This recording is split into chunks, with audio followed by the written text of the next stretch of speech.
barazi godadera galan harkaan dhumne si amanadera abdi barazi godadera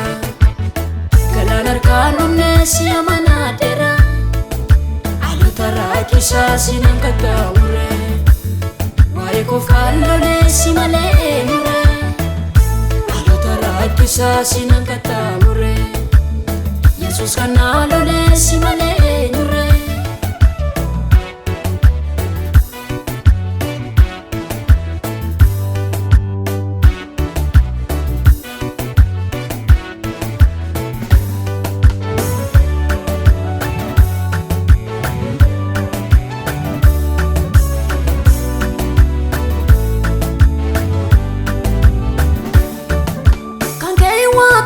Sif galatan qaba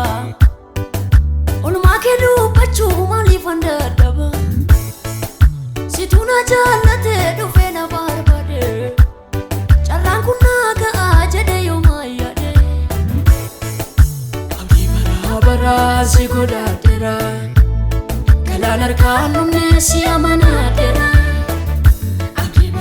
barazi godadera galan harkaan dhumne si amanadera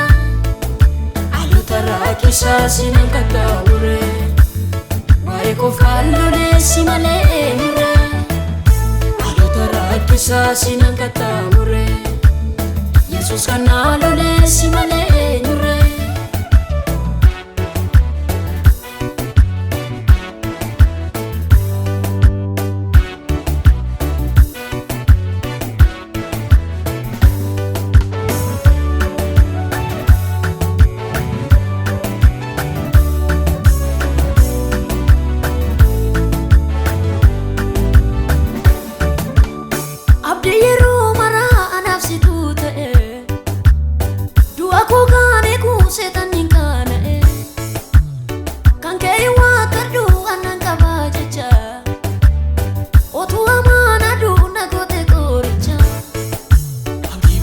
barazi godadera galan harkaan dhumne si amanadera abdi barazi godadera galan harkaan dhumne si amanadera alota raakisa sinan qaqqabure waa'ee koof kallole si malee mure alota raakisa sinan qaqqabure Yesus kana lole si malee mure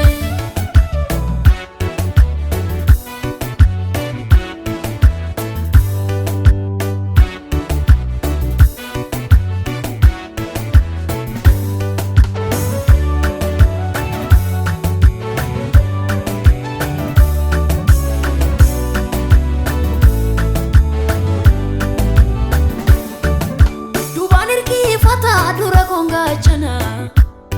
situana aftaye anis beka kana amma umna sati amana dubbatu moichana vlatera gofta makaketu abdi barazi godadera galan harkaan dhumne si amanadera abdi barazi godadera galan harkaan dhumne si amanadera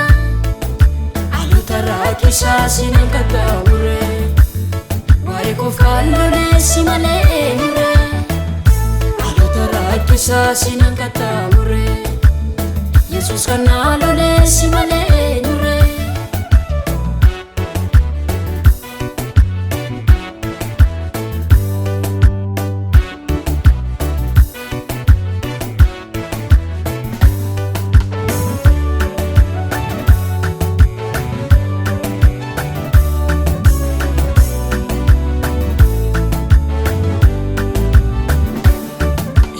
Kabade galgalli kombadu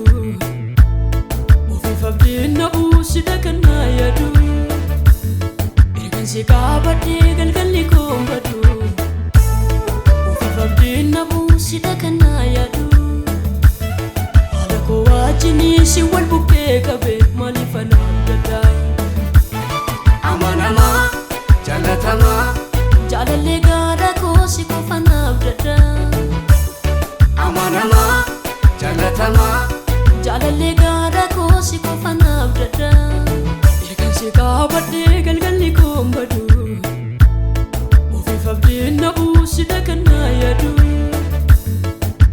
Sikabadde galgalli kun badu